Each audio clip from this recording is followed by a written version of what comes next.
E eu vou conversar com o presidente do Sindicato Rural de Jataí, o Vitor Galhardo. Vitor, boa tarde. Boa tarde. A gente vai falar sobre esse cenário das eleições, esse cenário político. Como que você analisa essas eleições de 2022? Olha, está muito polarizado, né?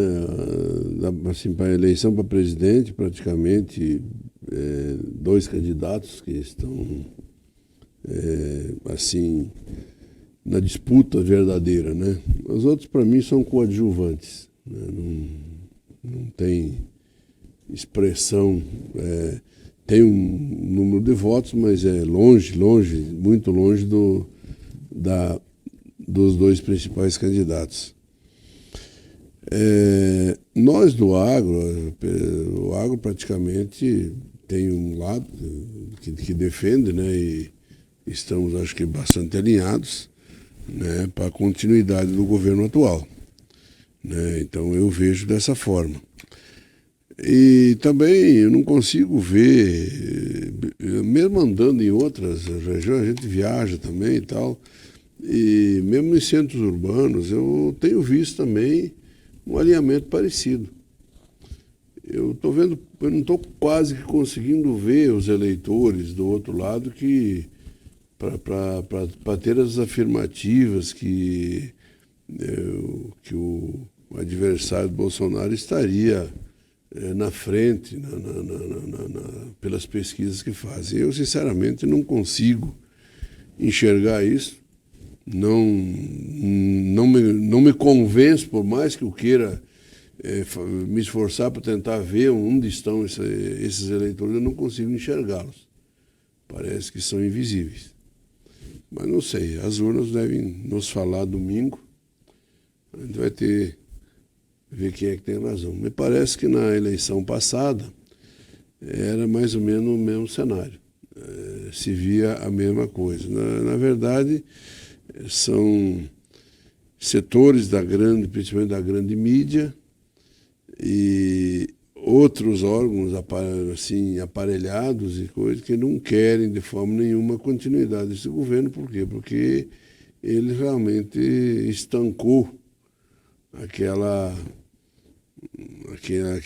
avalanche de dinheiro público que era destinado justamente a esses setores. Classe artística, que se diz intelectual, que eu não sei muito da intelectualidade deles, né, mas se dizem intelectuais, não sei. Então, e a maioria deles são aqueles que vão para a universidade, ficam lá 10 anos, acabam até sendo jubilados. Esse, mais ou menos, é o padrão. Então, eu não, sinceramente, é um setor que não produz nada, um setor que vive às custas de dinheiro daqueles que produzem. Mas vamos ver. As urnas devem nos falar melhor se elas realmente forem nos mostrar a verdade. Se não houver por trás disso alguma coisa arrumada já. Vitor, a gente comenta muito sobre as eleições presidenciais, mas é importante que as pessoas tenham consciência de votar para senadores, deputado federal, estadual, que sejam da mesma linha, para poder auxiliar nessa demanda também, porque não adianta só continuar o governo e não ter esse alinhamento com esses outros setores também. Não falta a consciência, e eu tenho procurado, sempre quando eu posso, mostrar que, embora nós temos um regime presidencialista no Brasil, mas a Constituição de 88, ela tirou, e depois muitas outras emendas que foram feitas, ela tirou muito os poderes do Executivo. Então, hoje, praticamente, nós temos quase que um parlamentarismo branco, aí, que o Congresso Nacional, Câmara dos Deputados, o Senado, eles têm mais poder do que o próprio presidente. E se o presidente que for eleito não tiver uma maioria boa dentro do Congresso Nacional, dentro da Câmara e dentro do Senado, fica muito difícil a governabilidade, porque ele acaba ficando refém de outros partidos da oposição, coisa assim, e não consegue, por mais que queira fazer reformas, ele não consegue aprovar.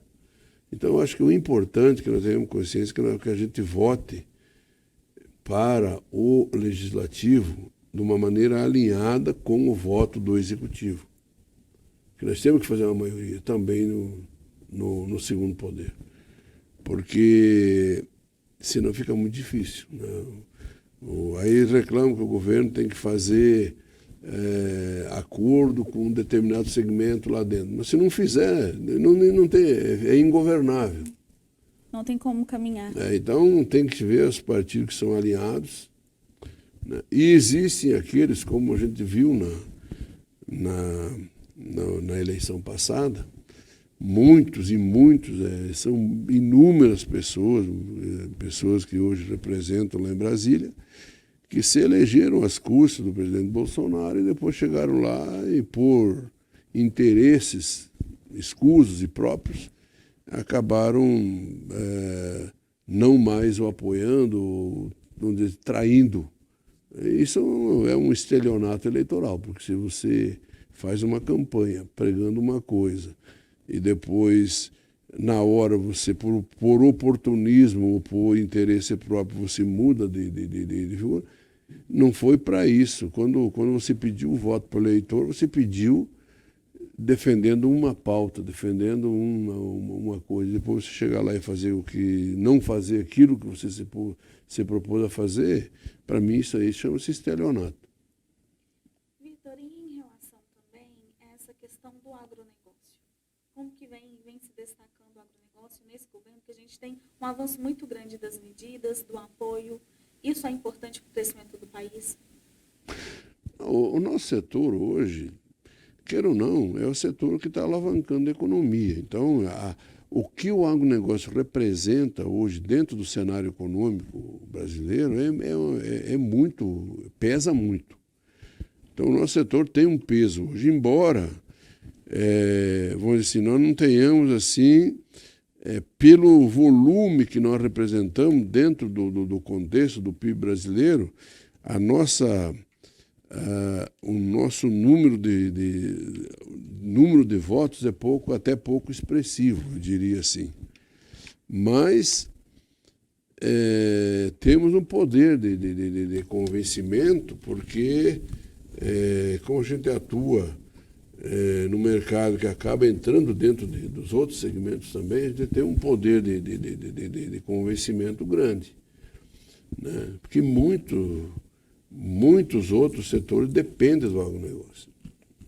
Pega cidades do interior, como a nossa aqui, por exemplo, a nossa região, que é uma região estritamente agropecuária, né? Todo o segmento comercial, setor de serviços, ensino, que faz parte de serviços também, depende do agronegócio. Quer dizer, a fonte de riqueza, aonde sai o dinheiro que fomenta tudo isso, vem do nosso setor. Então, é por isso que nós temos essa certa fonte, temos poder de pegar e, dentro de outros segmentos, agir. E temos que nós temos que fazer isso, mas às vezes a gente não faz. O produtor rural, ele é muito nesse ponto, da área política, ele é muito acomodado, vai deixando para que os outros resolvam por ele. E não pode ser assim. Mas vem mudando, tá? Nós estamos vendo o pessoal do agro sair botando a cara a tapa também e tendo mais essa união, né? Combativo, porque não era assim. Então, nós estamos avançando bastante dentro desse processo. Vitor, o nosso tempo tá esgotado, mas eu queria que você convidasse para a carreata que vai acontecer amanhã também, né? Amanhã, às 15 horas, nós faremos aqui na cidade de Jataí, a exemplo de tantas outras cidades do Brasil, nós vamos fazer a última carreata aí, e estamos convocando aí todos, teremos aí máquinas, tratores, caminhões, motos, carros, caminhonetes, nós vamos em peso para a rua manifestar o nosso apoio ao presidente Bolsonaro. E sairemos lá do Lago JK às 15 horas e faremos um tour aí pela cidade toda. E vamos fazer um grande movimento, talvez um dos maiores da história aqui da nossa cidade. Contamos com a participação de todos.